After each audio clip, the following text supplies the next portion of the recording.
Thanks so much for joining today. I'm really excited to meet you all and answer any questions that you might have along the way. I am here today to talk about burnout. It's a very hot topic, and what I want to do is kind of really investigate how it is that we'll be recognizing when we're experiencing burnout, as opposed to just your sort of garden variety stress. And also how to tackle it. So, what is it that we're actually going to do about burnout when it occurs? So, a little about me. I'm a sales coach and strategist. I'm Australian, but I'm based in Berlin, in Germany. My clients have ranged from Twitter to Tetra Pak, so I've kind of worked the whole gamut of the enterprise space.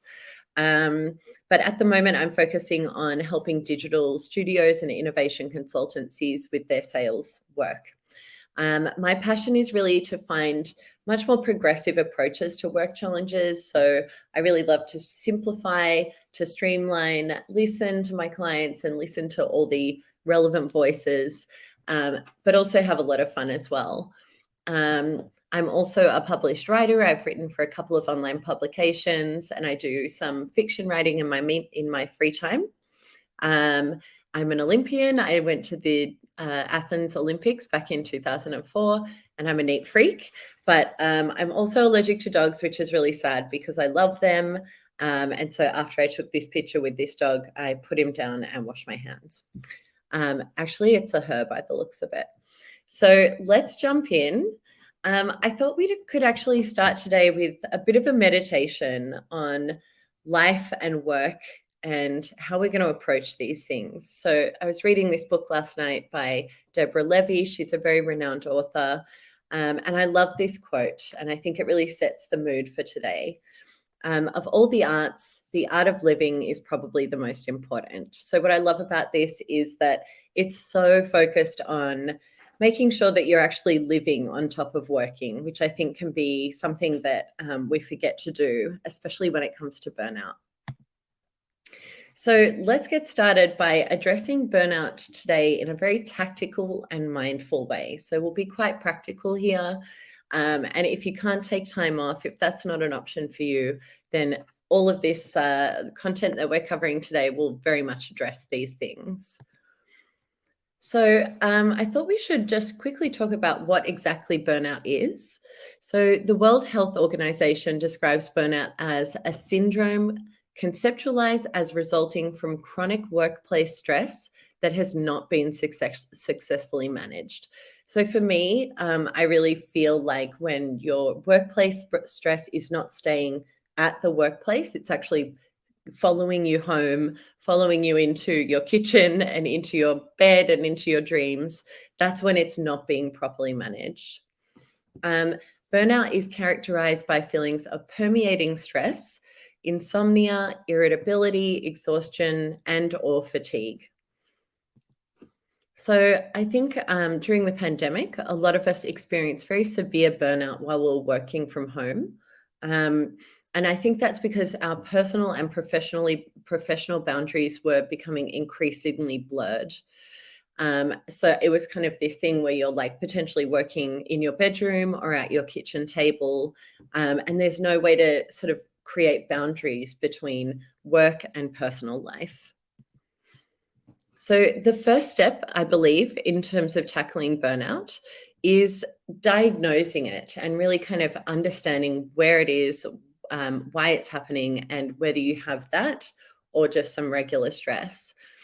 So I believe that you can experience burnout even if you're completely unemployed, if you're a job seeker, or if you're a parent, or if you're actually not working at all. Then the traditional advice to just take some time out or time off, it often just isn't an option. I also think this applies to founders. So I think in my work as a consultant, I experience a lot of situations where founders are really very much burning out very badly because they've kind of got this situation where they are, particularly during the pandemic, they are trying to keep their business afloat. They're also doing like really the boring, thankless, mundane tasks associated with running a business. And they're responsible for people's livelihoods.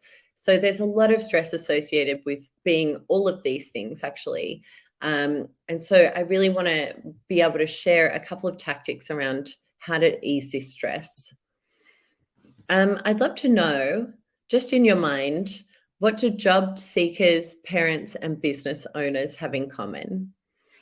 So just think about that for a second, because at first glance, it might seem like these are three completely disparate groups. But obviously, like, this is just not the case. So I believe for these three groups, some of their tasks and jobs and lives can be completely thankless.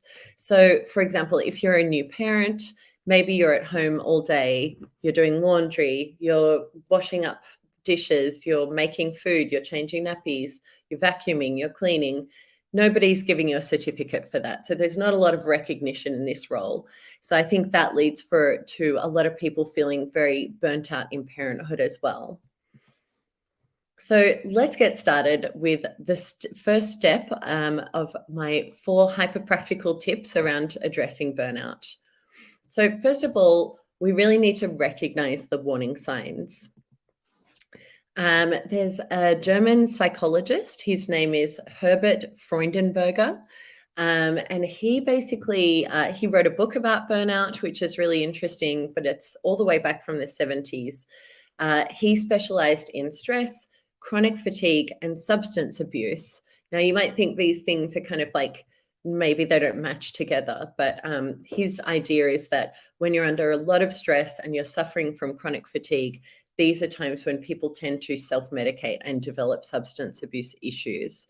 So the number one, when he was discussing burnout and how to define it, the number one symptom for him was emotional exhaustion. So this is the fatigue that comes with caring way too much for way too long. You just feel emotionally kind of tapped out. Number 2, and I think this is really crucial, and I'll be coming back to this later in the talk, is a decreased sense of accomplishment. So this is the feeling that nothing you do makes a difference or has any meaning. So it's kind of, I think we've all experienced this a little bit, especially if you were a self-employed person, or if you're a job hunter, actually, and you feel like you're applying for jobs every day, you're updating your LinkedIn profile, and you're getting like rejection after rejection, and it kind of feels like you're not making any progress. So you're really unable to tap into any sense of accomplishment in this time. And finally, depersonalization. So this is a really interesting one. And this is something that hadn't occurred to me before I started doing research on this topic. So depersonalization is the depletion of empathy, caring, and compassion.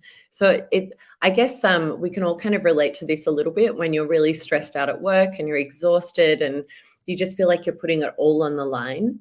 And then a friend texts you about a boyfriend issue or something like that. And you're just like, who cares? I don't care about your problems right now. I think we've all kind of been there. So this is the final kind of corner in the triangle of burnout. So we'll just quickly go back. Emotional exhaustion, decreased sense of accomplishment, and depersonalization. So I believe, and I think it's really important to understand, that burnout can actually serve us in some small way. I mean, obviously, it's a horrible thing to experience, but it can be a call to attention. When we are not paying attention to our needs as human beings and as individuals, the body often kind of stages a rebellion. It's like, no, I don't like this. You're not listening to me. So I might, for a lot of people, I've noticed that they tend to have disruptions to their sleep, or they might get a terrible flu, or they might get a cold. And for me personally, I've noticed it's sleep disruptions are one of the first ways that my body is staging a rebellion. I'm having those dreams about work where you kind of naked at the workplace, or you've got an assignment due in a couple of hours and you haven't even started it. So those kind of stress related work dreams, when those are sort of permeating your sleep and disrupting your sleep, this is a really good signal for you to be like, okay, there's something I need to do now. So before we actually get to the stage of getting sick or being ill, let's pay attention to those needs. Let's check in with ourselves. So I want to go back a step and start talking about like how we can really prevent burnout. So step 2 is to get organized. And yes, this means you're going to have to learn to say no. Um, I find that a lot of women find it really hard to say no, especially in the workplace. I think it's because we tend to have people pleaser tendencies. I actually don't have this at all. I have no problem saying no. So I feel like I'm very well positioned to teach the class on this one. So first of all, we'll start by just getting a little bit organized. So I really believe that creating calmness and creating a sense of organization in your life is definitely within your control. So let's talk about how to get organized. I do think that this is tough love advice, but if you can't, if you're stressed, you can't kind of like trick yourself into being less stressed. Once you're there, it's too late. So we want to prevent that situation. I actually also think that nothing gives you more confidence than being on top of things. So you'll notice that I've used the word confidence there. Confidence is such a key part of basically functioning as an individual. It's really great to know that you have, for example, I really have trust in my ability to deal with certain situations. I have the confidence to know that I can deliver good work, and I have the confidence to know that I can navigate certain sticky situations. So building that confidence can come from being organized in a very big way, even though that sounds like slightly opposing topics there. So when I'm really feeling like I'm about to start getting overwhelmed by the amount on my workload, work on my to-do list, I like to get my to-do list out of my head and onto paper. And you'll actually see this here. Got some post-it notes there. They're my real life, that's my to-do list right there. So I write all my to-dos in very granular detail, including my life admin style to-dos on colorful post-its, and I stick them on the wall. And then when they're done, I crumple them up and I throw them on the floor. And this might seem like a completely unnecessary task, but it's actually a physical representation of getting things out of my head and kind of onto paper. It takes the stress literally out of my body. It also helps me to visualize and digest the things I have to do. So post-it notes might not be for everyone. So I like to think about different solutions. So you might want to use a productivity app. You might want to create a to-do list on your phone, or you might want to just keep some notes in a diary or a notebook. I really think that building strong habits and allocating time to task management each week gives you a very strong sense of keeping things in control, not letting things kind of surprise you and pop up out of nowhere. And the thing is, at the end of the day, you will absolutely forget things because you're a human being, and that is totally okay. There's things here that are completely urgent, but then also I will have forgotten one or two things, and when they pop up, I'll deal with them. But it's very important to not punish yourself too much when it comes to forgetting or getting every single thing right. Now I can hear, oh, hello, I've got a question about which productivity app I would recommend. I personally don't recommend any productivity apps. I recommend my Post-it method. I know there are loads of productivity apps out there. I have never found any of them to be very useful. So apologies, I don't have a recommendation there, but I'm sure maybe some of the other participants have some ideas. So if you have an idea of a productivity app that you use frequently and you feel like it works really well for you, please go ahead and drop it in the comments. I've also heard that Notion works quite well. So, because it's kind of like a one-stop shop in terms of having loads of different functionalities. Yeah, but there you go. Perfect. So I'm also going to cover like, what about job seekers? So when I was about 10 years ago, I was searching for a job for quite a long time. I think I was out of work for about 3 months. I'd left a job I wasn't happy with. I'd gone to Europe. I'd spent all of my savings. And then I'd come back to Australia and I was searching for jobs. And I found the overall task of find a job to be extremely overwhelming. And what I would tell my past self now is to separate all of that large task into many different tasks. So, for example, when you're a job seeker, there are many different tasks associated with that. So, some of them are, I need to reach out to my network a couple of times a week and see if they have anything open for me. Oh, I wonder if I have a slide about this. No, I don't. um, I need to maybe put together an elevator pitch for a networking event. I need to polish up my resume once a week. I maybe need to like apply for a couple of jobs with different resumes. And so there's many different tasks that you can kind of separate out there.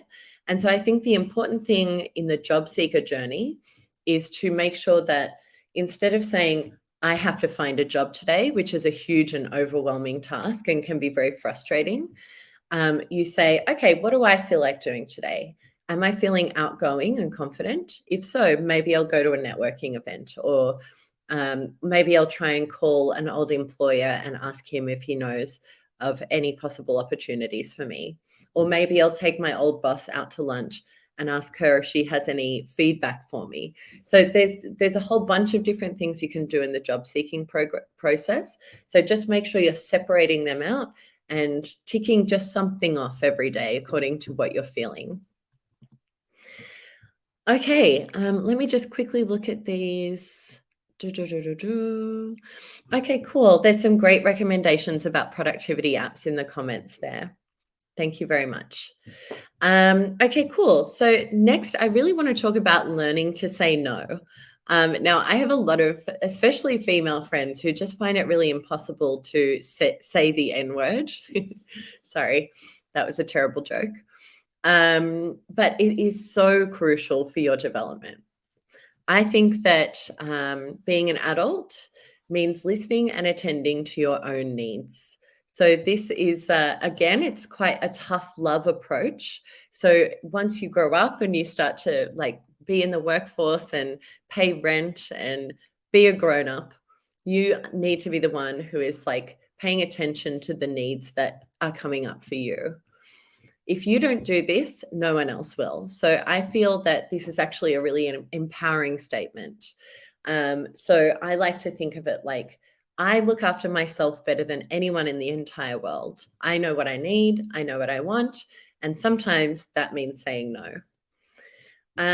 The complexity of saying no is that some people, especially people pleasers, believe that if I say yes to everything, then my colleagues are going to think I'm so indispensable and they're going to be so happy with me.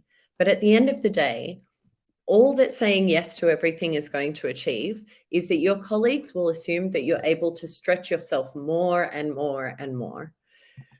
So it actually, when you're saying yes to everything, it doesn't lead to finished work, and it doesn't lead to you being able to tick more things off your to-do list. It leads to more work. So in my mind, especially if you're working in an office where people are like, oh gosh, like I used to work with a girl who she could just seemingly get anything done. She was really good at like seemingly squishing thousands of tasks into an amazing amount of time, and she didn't mind doing overtime. So what did that mean? It meant that she got more and more and more work, and nobody hired someone to help her. So you have to let the system fail a little bit. How do you do that? So I like to provide reasonable alternatives. So a reasonable alternative is something like, so for example, you have a colleague and they come over to you and they say, hey, Penny, I'm talking to myself now. Hey, Penny, could you help me out with this task next week? And you say, unfortunately, I basically let me just, sorry, I've just lost the connection. So for example, you could do a shorter version of the task. So for example, I might say, I don't actually have time to do to help you with this entire presentation, but I can help you with an outline that should take me about an hour, and then you can pass it on to someone else. So offer a shorter version of the task. You could also offer to do it on another day. So you might say, my week is completely stacked. When do you need it? If it's not urgent, then potentially I can help you with this next week. Another approach I take to providing a reasonable alternative is I get approached on LinkedIn quite often for coaching advice. So these are people who are potentially not able to afford my consulting services. And so they reach out and they say, hey, Penny, could I pick your brain for half an hour on a call? Now, if I said yes to all of these people, I would never make any money because I'd spend all my time on the phone. So the way that I approach this is that I've got a little resource guide. And so when they reach out to me, I say, give me 3 specific topics that you need help on, and I'll send you some resources around them.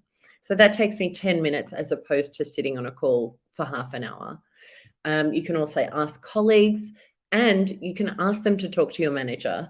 So if you're in a position where you have a manager and you are very much kind of overworked, then it's super important for you to ask that person who's asked you to help to get in touch with your manager and ask them to help you out.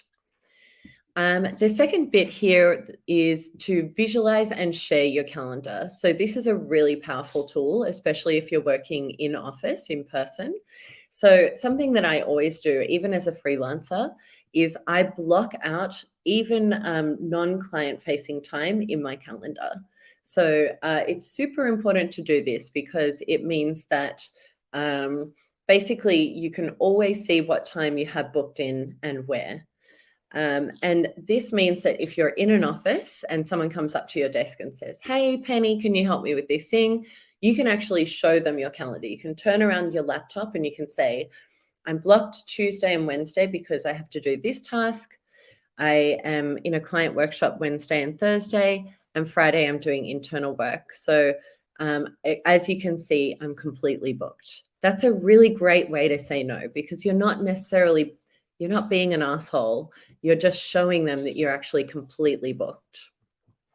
And finally, I always like to say, instead of sorry, which is a lot of people are kind of like, sorry, I'm so busy, and they're very apologetic. The fact that you're busy is not anyone else's problem. So instead, just say, thanks for understanding. So a way that I would phrase this in a really practical way is if someone asks you to help out with something, you can say, I'm afraid I've got a completely booked week. Thanks for understanding. So you're not apologizing. So these are just a couple of ways that you can practice saying no. I hope that's really helpful. And I'm going to move on to the next section now. And this is going to sound a little bit like I'm a yoga teacher. And I promise that this is extremely science-based and relevant. And I'm the least hippie person you can imagine. But I really want to talk about this because I think that it's an underestimated aspect of work and life and managing stress. So what we're going to talk about now is getting in touch with your breath and with your body. So I'm just going to take a sip of water on that note. My body says I need water. Great. So I'd love to discuss this with people, but obviously there's a little bit of a delay. But I think it's really interesting when you tell people that deep breathing can and has been scientifically proven to improve cognitive skills, stress and anxiety, your physical health, your attention and retention. So that means how much you're able to pay attention and how much information you retain afterwards, and your cortisol responses. So cortisol is a stress hormone. And so if you are like getting your breathing out of control, you'll find that your stress hormones are rising. So I actually want to give you guys a challenge, and it's not going to take a lot of time out of your day. But if you're feeling a little bit burnt out and a little bit exhausted and a little bit out of control or overwhelmed, then this is a really good exercise for you. So I want you to spend just 2 minutes every morning, lunchtime, and evening practicing deep breathing. So deep breathing is very simple. It's breathing in through your nose for 6 counts and then slowly out through your mouth for 8 counts.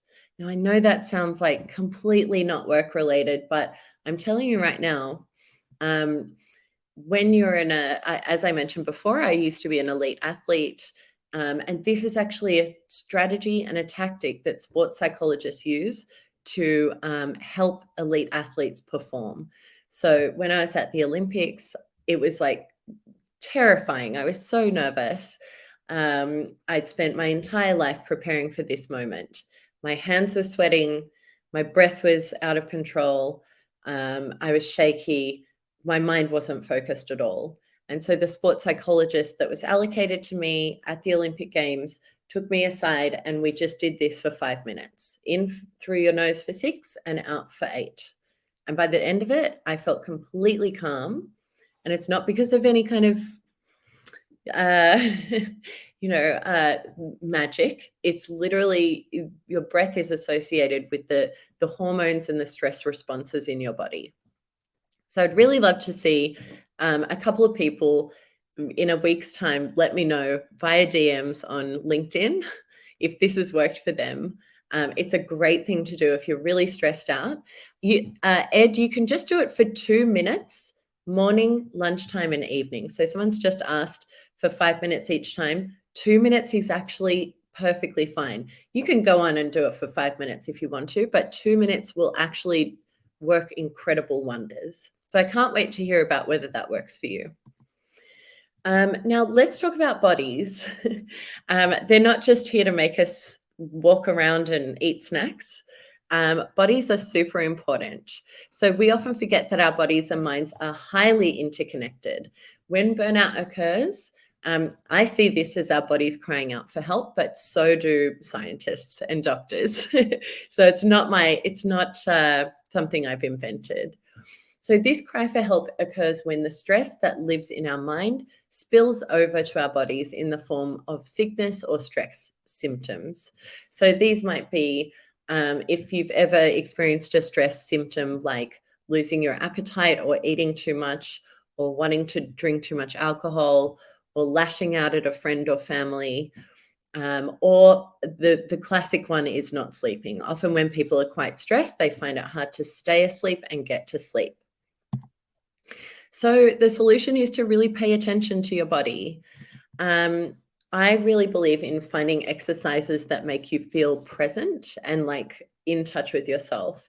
So this might mean that you're doing a few gentle yoga stretches. There's no need to kind of commit to a whole class or do the hot yoga or anything like that. Just a few gentle stretches can sometimes really bring you back into your body.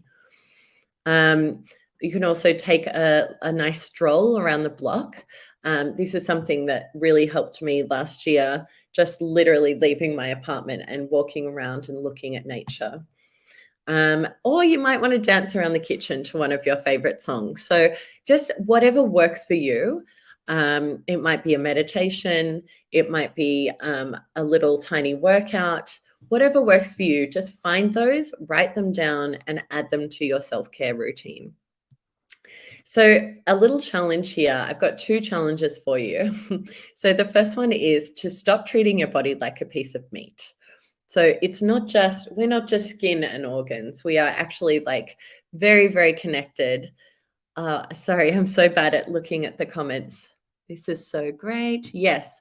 So Michelle is saying breath work is one of the only ways we can control our nervous systems. It's incredible. And she's mentioning the Iceman Wim Hof, and 100%. Yeah, this is the whole vibe. And so this is what I wanted to bring to you today in a way is the fact that there's so much power in breathing. But then we're just going to talk about bodies for one more second. Thank you so much, Michelle, for that comment. So for 3 times each week, I want you to put this in your mental diary. I want you to sit or lie in a quiet place and just, you don't even have to time it. It doesn't have to be a rigorous exercise, but just feel the sensations in your body from your toes, knees, stomach, back, shoulder, nose, fingertips. All of those feelings can really bring you into a much more mindful space. And again, this is actually an activity that was recommended to me by a therapist many years ago. And she said that this would help me a lot with anxiety and feeling overwhelmed by all the stimulus that was going on in the environment around me. And so I've been doing that for years now, and I think it's a very helpful exercise. Now, challenge number 2 is a little bit different and a little bit random. Has anyone here heard about biophilia? No. Okay, that's totally fine. So biophilia is said to be the innate connection humans have with nature. So basically, there's a lot of studies that are working around the idea that, yay, Michelle. Michelle and I are completely on the same wavelength. So, actually, yeah, here we go. Here's a good slide on what biophilia helps you with. So biophilia is basically the idea that humans are supposed to be interconnected with nature. But on a scientific level, spending time in nature is proven to reduce stress. It's proven to improve your mood, and it's proven to improve your physical well-being.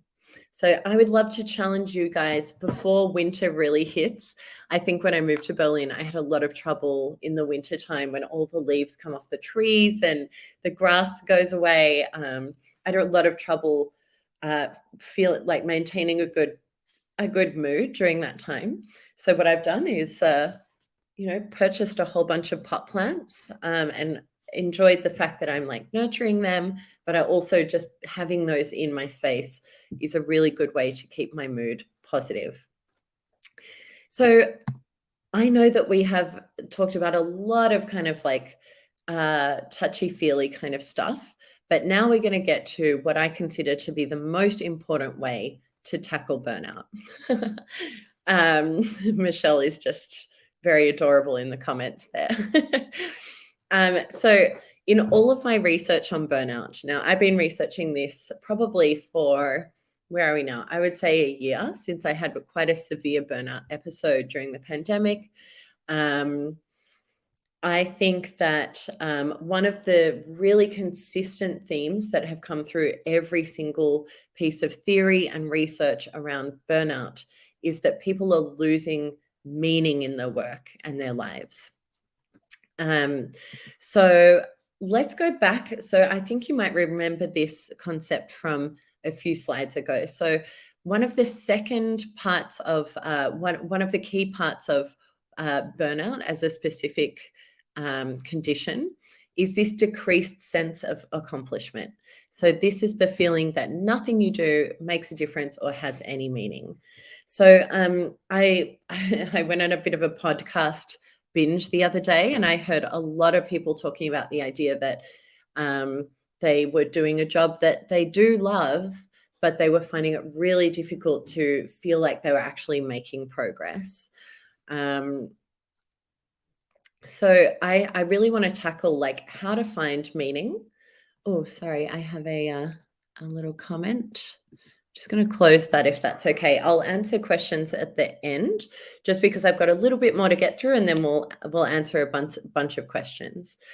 So in terms of finding meaning in our life and work, I had a good long think about this, and I think during the pandemic, we actually found ourselves in a kind of stuck in a survival loop. So we weren't actually making any progress. We were just trying to stay afloat. So especially, well, not especially, I won't discriminate, but as a self-employed person, I found it really hard to keep the motivation when all I was trying to do is make sure that I had enough clients in the pipeline so that I could maintain my workload and also pay my rent and, feel good about myself as a professional. So there was that kind of survival loop that really, it's not a fun place to be. I definitely feel like we lost a sense of play, lost a sense of taking and innovation. So instead of like trying new things and having those really inspiring moments in an office sometime when you're all sticking things on the wall and everyone's like sharing ideas and brainstorming, that sort of reckless idea having had been totally taken off the table. And I think that's a really damaging and it's just kind of depressing way to work when you're just like getting things ticked off the list, but you're not able to innovate or ideate or play. And finally, I think many workers, this is very tragic to me, like they felt a real lack of recognition. So I think when managers and clients and anyone is under the stress of the pandemic and just kind of in this survival loop, they forget to say to their staff, hey, like, you guys are doing so great. Like, thank you so much. Your work is so appreciated. And I think for me personally, as well as a self-employed person, often the nature of my work is I am hired to solve a problem. I come in, I solve the problem. I might do amazing work, I might do average work, whatever. But and then I send an invoice, and the client pays the invoice. There's not usually a point where the client says to me, you know what, Penny, you're an invaluable part of this organization. So I want to address these three aspects and figure out how might we get back in touch with a sense of meaning in both our personal and professional lives. We really need to like somehow reignite that against all the odds. So for me, I think it's really important to note that I take a three-pronged approach. So I think about recognition, I think about enjoyment, and I think about purpose. And I'll go into all of this in a moment. So we actually, I mean, any job, we can't always find meaning and purpose in every single thing we do. If you're a checkout chick at, oh, that's a very Australian term actually. But if you're working at McDonald's, maybe you can't find deep and profound meaning in the work that you do there. But you can commit time and energy to creating meaning in your own life. And so I like to really take this quite seriously and think about how I might do that. So let's go back to the three approaches that I mentioned earlier. A couple of examples of recognition might be you get positive feedback on a project, that's great. But also a way to actually initiate that within your team is to initiate public recognition of your peers. So I find that Slack is a great place to do this. Just sending out like maybe a group message or a message to the larger team and say, hey, I just really want to acknowledge Michelle. She did some super great work today. She really smashed it on this client project. And I'm really happy to be working with her. Or you could say something like, Ashley, hi Ashley. Ashley taught me how to do something I didn't know how to do today, and I appreciate it so much. So once you start opening up a culture of positive feedback and recognition, it tends to come back to you a little bit, and that might like spark the flame a little bit. Of course, you can also share something you're proud of on social media, and that will get you some temporary dopamine hits. I think it's really important to remember that like chasing likes is not going to bring you long-term happiness, but if you have something that you are super proud of and you want to share it with your network and it's relevant, then maybe you can do that. You can jump on LinkedIn and say, hey, I'm really proud of this work that I got, or this promotion that I got, or this project that we just completed.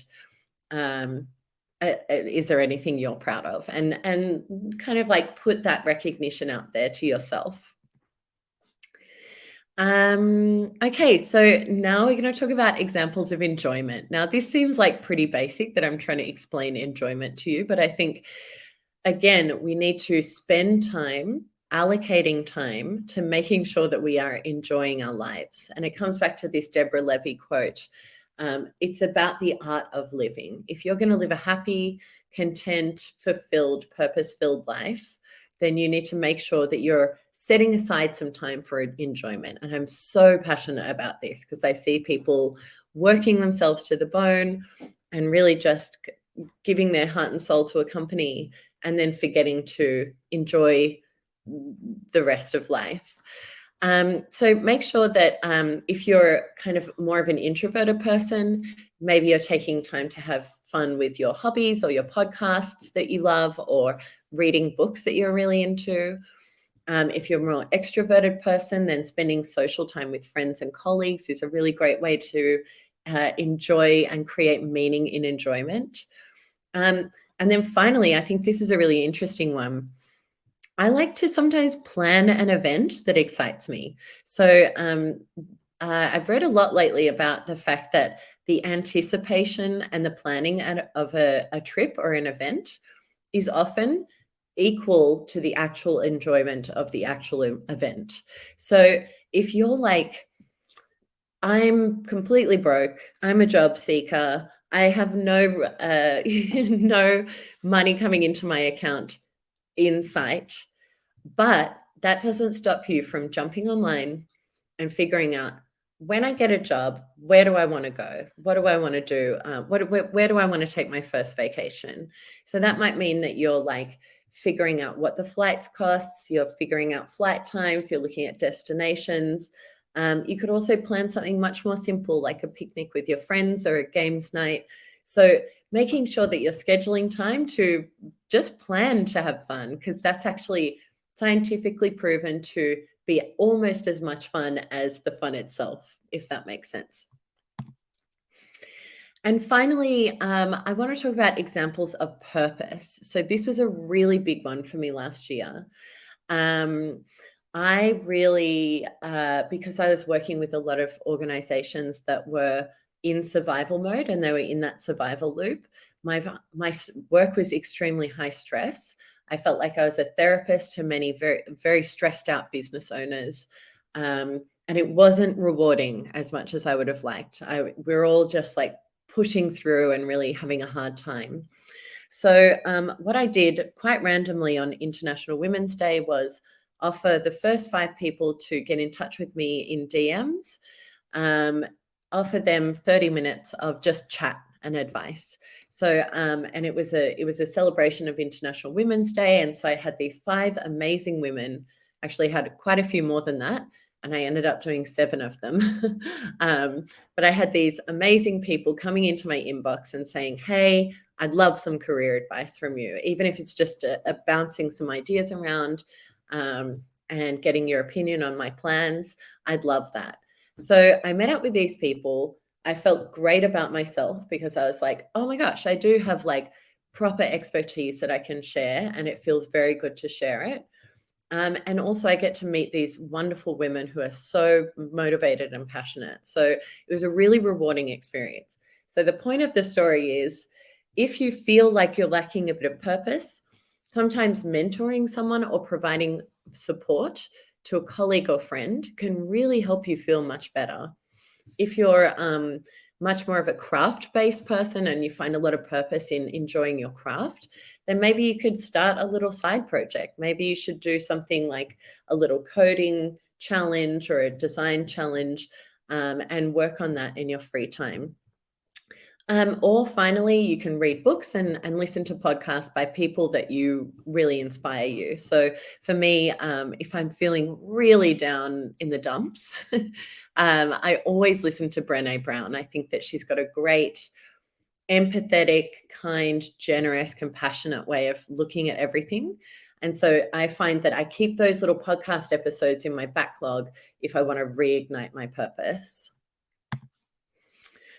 So I was going to actually do an exercise here, but I'd love you all to just do this in your own time because I'm running out of time because I've talked too much. I'm so sorry. But maybe after this webinar, it would be great if you're really suffering from burnout or lacking purpose in your life. Just spend a couple of minutes writing down the last 2 or 3 times you felt a strong sense of meaning in your personal or your professional life. So maybe it was a lunch with a friend where you offered some great advice and you made them feel better. Maybe it was helping a colleague. Maybe it was spending incredibly focused time solving a very difficult challenge. So just like cast your mind back, whether it's yesterday or the day before or a couple of weeks ago.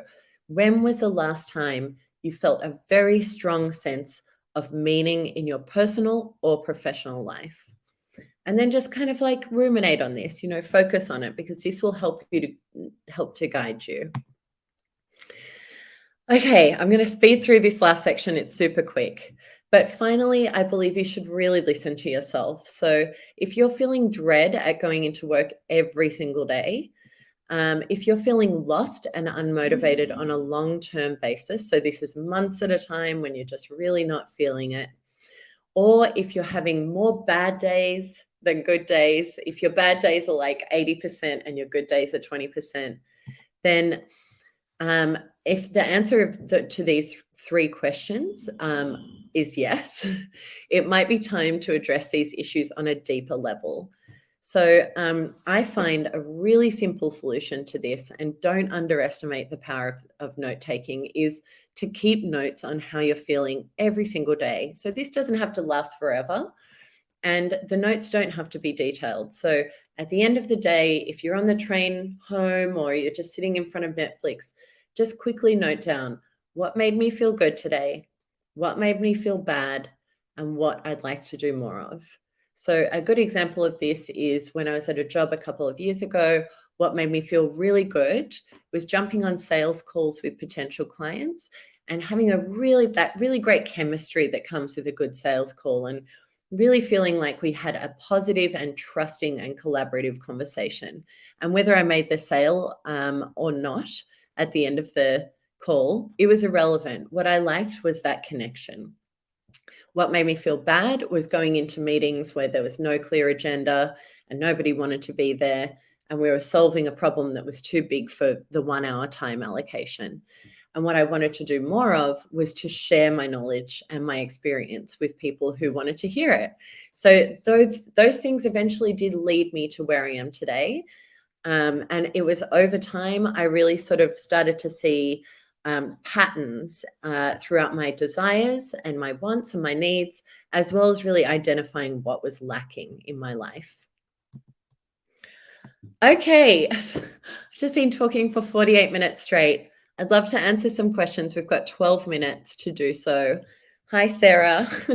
Hi, thank you so much, Penny. That was an awesome presentation. I've been taking notes myself.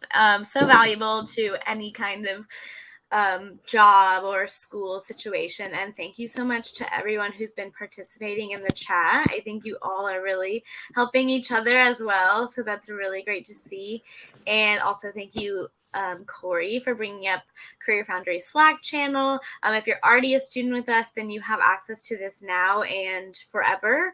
You never lose access to Slack once you're a CareerFoundry student. And this is one of the best ways you can connect with other students who are going through the same exact thing as you are. And these people are all over the world. So it's a really cool community that you get to be a part of. I will let you all have a moment to type any questions you have for Penny in the chat, and I'll just kick it off with a question of my own. Penny, so what do you think about setting boundaries, maybe in a work situation that's not so forgiving, and where maybe you don't feel like you could say no. Maybe you have a manager who is overstepping boundaries. How would you go about, really firmly setting boundaries in a way that's professional and that's not going to endanger your career in any way? Sure. So this is such a common feeling that a lot of people have. Managers will take as much as they can get because it's their job to make sure that a lot of amazing work is getting done. But my approach to this is to simply start taking notes and writing down, like, what am I willing to do and what am I not willing to do? So one of the best resources I read years and years ago was around how women tend to do more office housework. So if you don't know what office housework is, it means organizing parties, cleaning up kitchens, or, making birthday cakes, reminding people about. So it's kind of like this very secretarial work. And women at all levels of the workforce were doing this. So people who are extremely senior were still staying a little bit later after meetings and tidying up the coffee cups. So I read an article about that years ago, and it said, if you're a woman, you need to stop doing office housework, and here's how to talk about it. And so I just stopped. That was one of my first boundaries that I drew in the workplace. And it was a really good way to go, because it essentially helped to establish myself as someone who was hyper aware of these disrespectful scenarios. And also it took this idea of me being a woman away, and turned me into like a colleague. So that was my first foray into setting boundaries. And then after that, I found it to be more and more easy, because basically what I did was think to myself, is this going to help me in my job and in my progress as a professional? So that's the first question. You need to ask yourself, if I help Dan from marketing to do this webinar on Wednesday night, or to help set up an event or something like that, is that going to get me a promotion? And if it's not, then you need to use the no learning techniques that I taught in the webinar, and the saying no techniques, and very much like use those. It's all about figuring out like, how do I say no to this, and being aware of what things are going to be pitched at you in terms of requests that people might make. So I think also when it comes to managers, I think it's just a question of sometimes letting them know that they are going to have to prioritize. So for example, a manager might say, oh, can you please get that presentation to me by the end of today? And you can say, yeah, sure. That will just mean that the thing that you asked me to do yesterday will actually have to be done tomorrow. Is that okay with you? So it's just about having a conversation and making sure that you're not letting them sort of dictate the terms. Great. Thank you so much. Another question, a few questions bouncing off of that.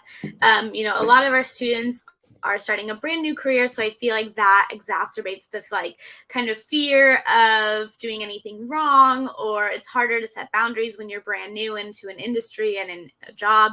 Ashley has a question about bringing up to your manager if you're starting to feel burned out or having mental health issues. How do you overcome the fear that it's not professional to be facing these types of challenges? So I'll tackle those two separately. So first of all, I would very much, unfortunately, stigma around mental health issues is still very real.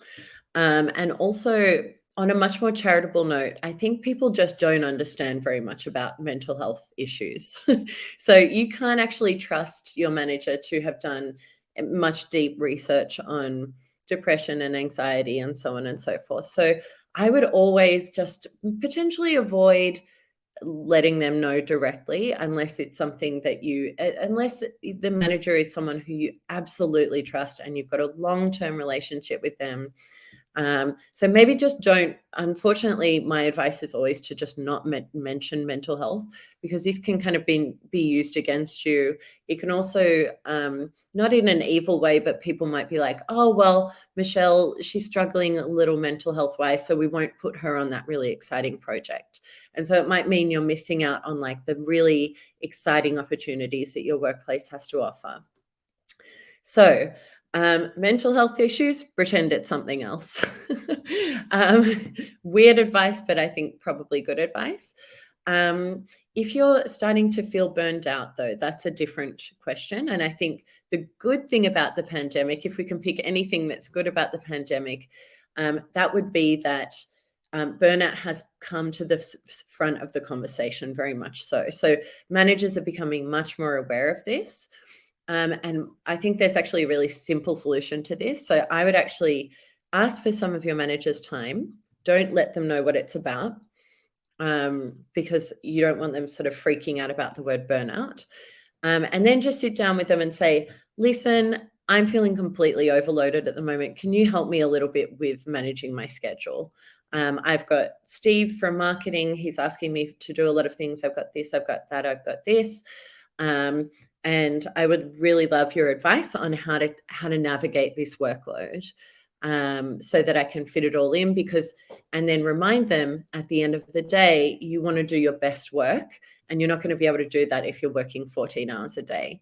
So my strategy is always to just open up the conversation. Don't treat your manager like they're not there to help you, because they should actually ideally have your best interests at heart and have the performance of their team at heart.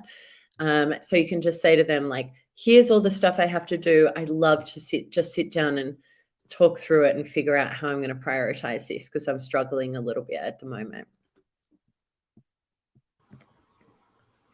Thank you. And then kind of sidestepping, still staying on the topic of boundaries, Corey asked a question a little bit more about like social life, personal life, and having FOMO, and the fear of missing out. So if you don't go to that one event where all your friends are going to be, then you're going to miss out on the fun, but maybe you're stretching yourself a little bit thin.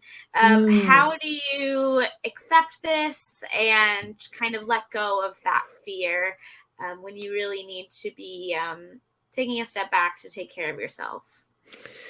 This is a really great question. I think I have also suffered from some social, I don't have FOMO so much, but I've definitely felt like I have to say yes to everything, because otherwise I'm letting people down. So something that I started doing right away was, when it comes to one-on-one engagement. So for example, like a friend wanting to meet for coffee, and it just feels like it's just pushing the limits of your exhaustion. I have started writing back to people and saying, I really want to talk to you. I really want to catch up with you. But I'm so exhausted by work. Do you think we could catch up on a little like phone chat, or would you be willing to go for a walk at lunch, or just try and, again, in the say no practice, it's always good to try and first de-escalate it a little bit. So they might want to say, okay, I want to go out for drinks on Saturday night, and let's have 1,000 drinks and talk about all these things. And it's a big weighty engagement, and the next day you're going to be hungover and exhausted. What's the best way to de-escalate that? So instead of drinks, you might suggest a coffee. Instead of a coffee, you might suggest a phone call. Or again, delay. So suggest an alternative date. So that's for one-on-one engagements. When it comes to group things, just set yourself a number of things that you want to do each month. So if you want to hang out with your larger group of friends, maybe once a month or twice a month, then that's what you're going to do. Just set that in your mental calendar, so that you're like, okay, I haven't done anything with my large group of friends this month. And so I'll say yes to this thing on Friday. And when I turn up, I'm going to really show them my best self and explain that I'm quite busy at work, but I'm still really excited to see them. The reason people stop inviting you is because they feel like you don't appreciate being invited. You don't want to be there. And you're too busy. They don't want to bother you. So you have to make sure that all of your friends really understand that you do want to be there. You do appreciate them. You do adore them. And you're not too busy, and you're doing everything you can to be at as many events as possible. That's great. Thanks so much. We are out of time, but we have someone asking if you could share your social media or socials for finding more content and articles. Anything that you want to share, Penny, go for it at this time. If you would like the slides, you can go ahead and send us an email. You will get an email with the recording of this presentation tomorrow. If you'd like the slides in addition to that, you can just respond to that email and let us know. And then sorry, go ahead, Penny. Oh, I was just going to say, I don't have social media because I find that that leads to burnout.